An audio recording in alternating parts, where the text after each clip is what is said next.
What would you do if you found out the child freezing on the street outside your building was there because of you? No shelter. No mother. No one coming. Just a little girl, a shivering dog, and the worst night of the year. This is the story of what one man did, and what it cost him to finally face the truth.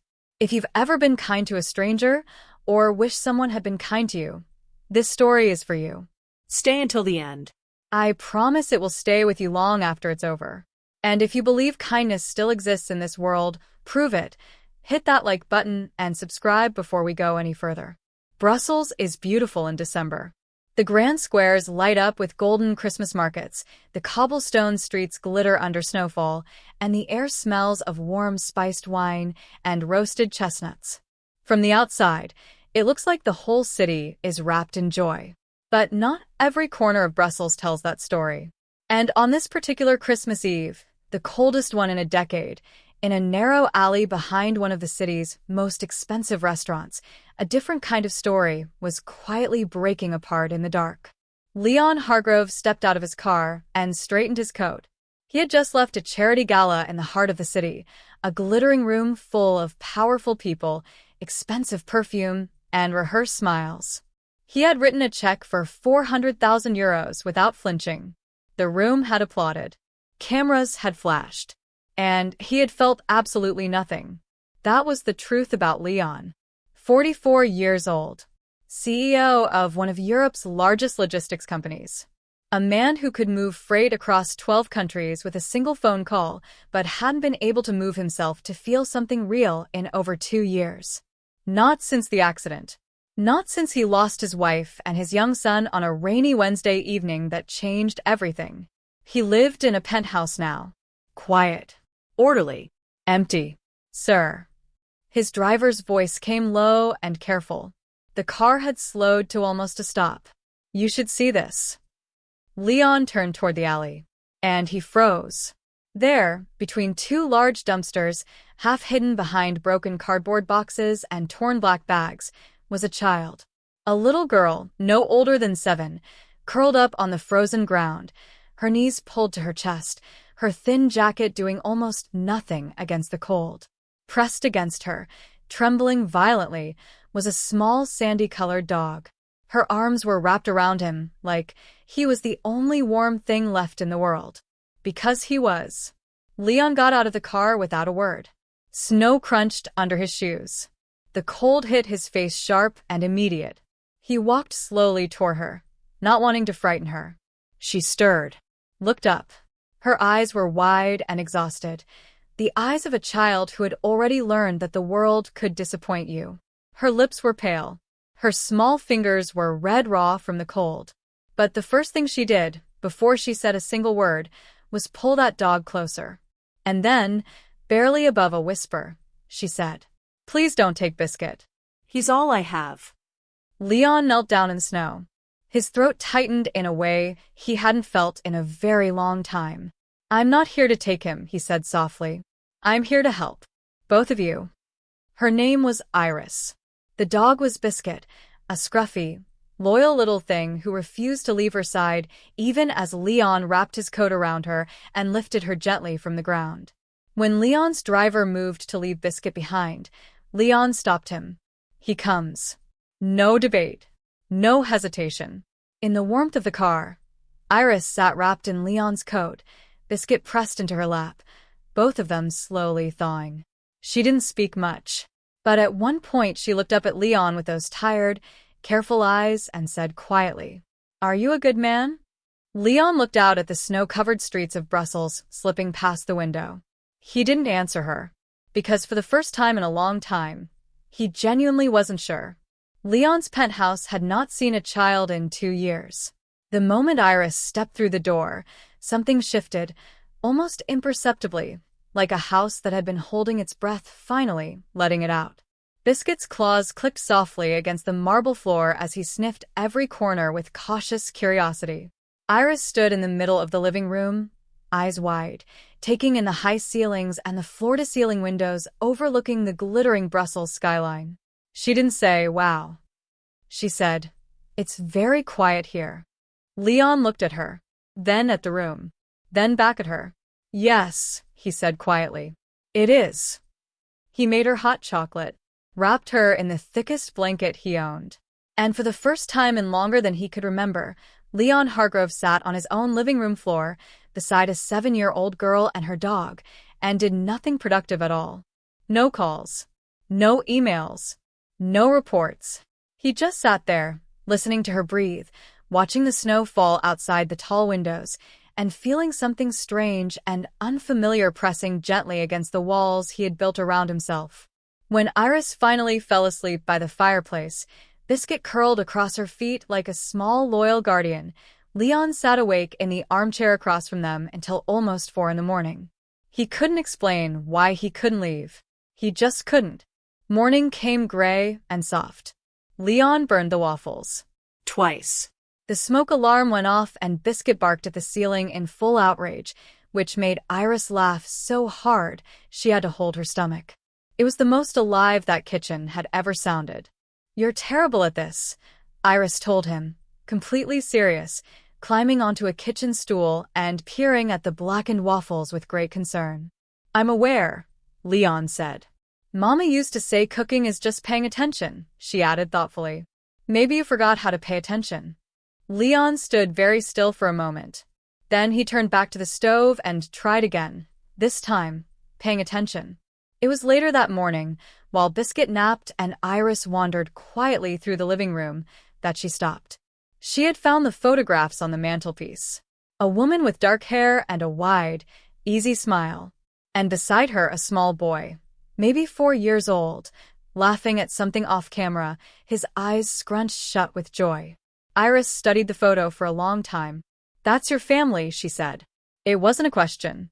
It was, Leon answered, from across the room. His voice came out steadier than he expected.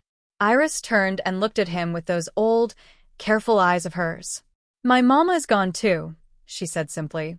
She went to the hospital, and she didn't come back. The nurses were kind, but kind doesn't fix everything. She paused. Then she crossed the room, took Leon's hand gently in both of hers, and said, Maybe that's why we found each other. Because God doesn't like it when good people are lonely.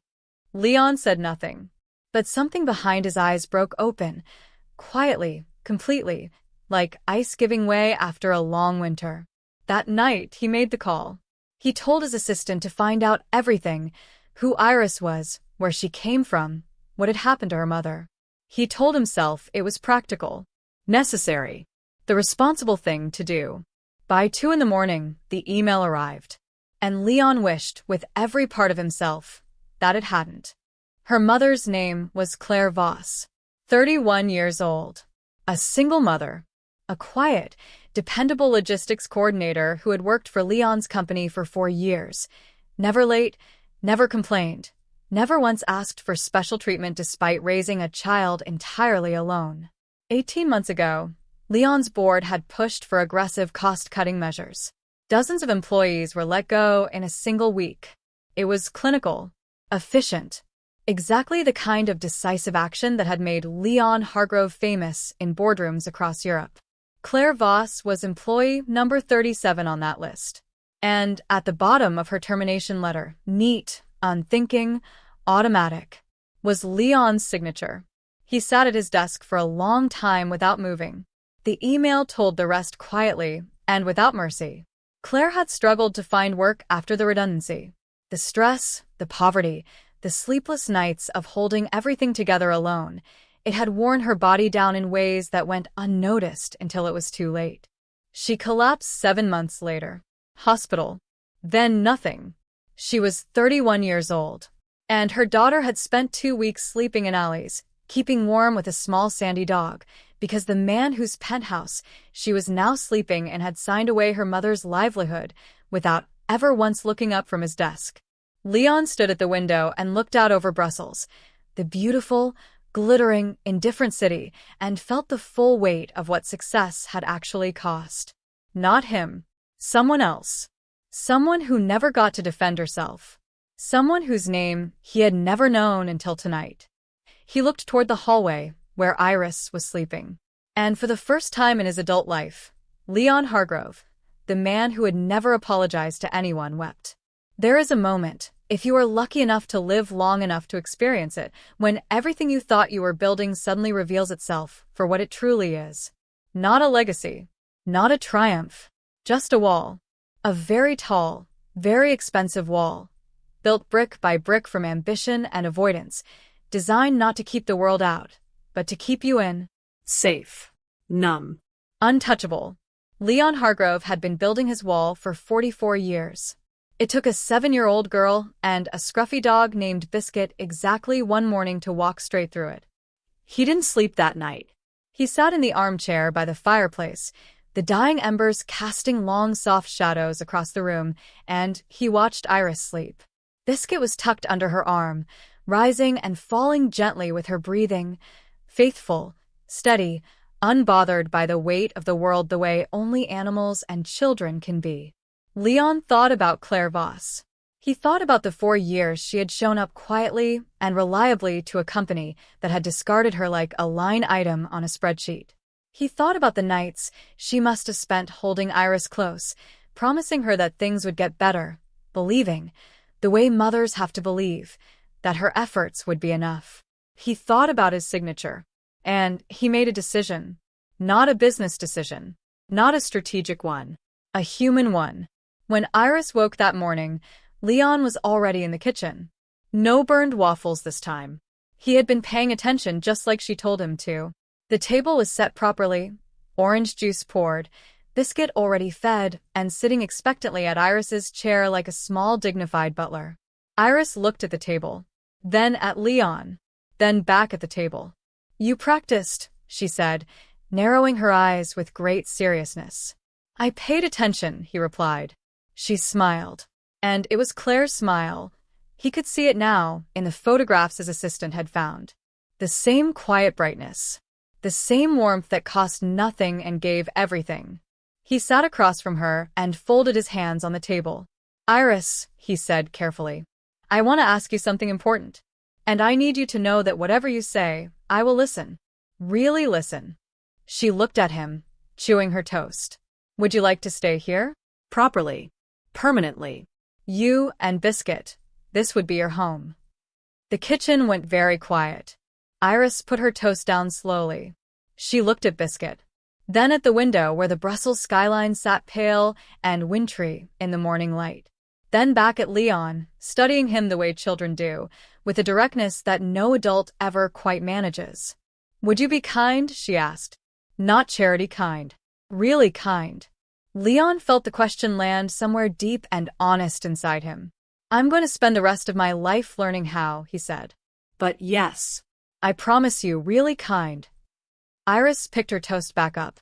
"Okay then," she said simply. "Me and Biscuit will stay." In the months that followed, Leon Hargrove changed. Not loudly. Not in the way that gets press releases and applause.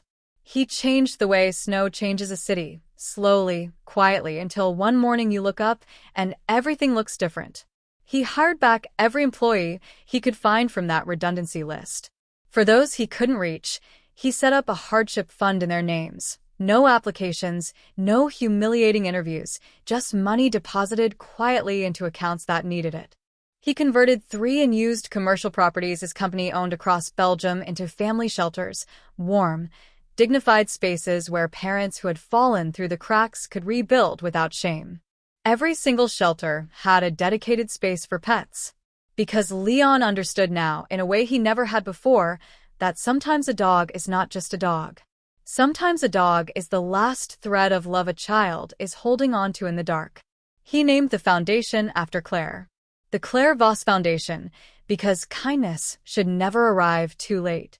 People noticed the change in him. Journalists wrote pieces about the billionaire who had quietly become something else entirely. Business partners raised their eyebrows. Board members shifted uncomfortably in their chairs. And when anyone asked Leon what had changed him, what had cracked open a man that the entire corporate world had considered uncrackable, he always gave the same answer. He didn't mention the foundation. He didn't mention the shelters. He didn't mention the €400,000 check he had written at a gala while feeling nothing. He said, "A little girl asked me if I was a good man, and I realized I didn't know the answer. So I decided to find out.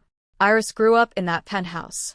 She filled it with noise and drawings stuck to the fridge and biscuits fur on every sofa cushion and the particular beautiful chaos that only a child can bring to a space that has been quiet for too long. She never forgot her mother. Leon made sure of that. Claire's photograph sat on the mantelpiece, right beside Leon's wife and son, because he believed, and Iris believed, that the people we lose don't leave. They just move into a quieter room inside us. And on the hardest days, if you pay attention, really pay attention, you can still feel them there. Leon never stopped thinking about the night he found her. How close he had come to staying in the car. How easy it would have been to look away. How one decision, one small, cold night act of choosing to see, had given him back something he thought was gone forever. A reason. Because that is the thing about kindness that the world keeps forgetting. It is never only for the person you are giving it to.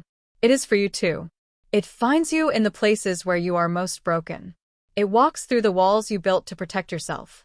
It arrives sometimes in the smallest, most unexpected forms, a child's whisper, a dog's shiver, a question asked in the dark that you are finally ready to answer. Are you a good man? Leon smiled every time he remembered it, because now he knew. If this story reminded you that kindness is never wasted, share it with someone who needs to hear it today. And if you believe that one act of goodness can change everything, you already know it's true.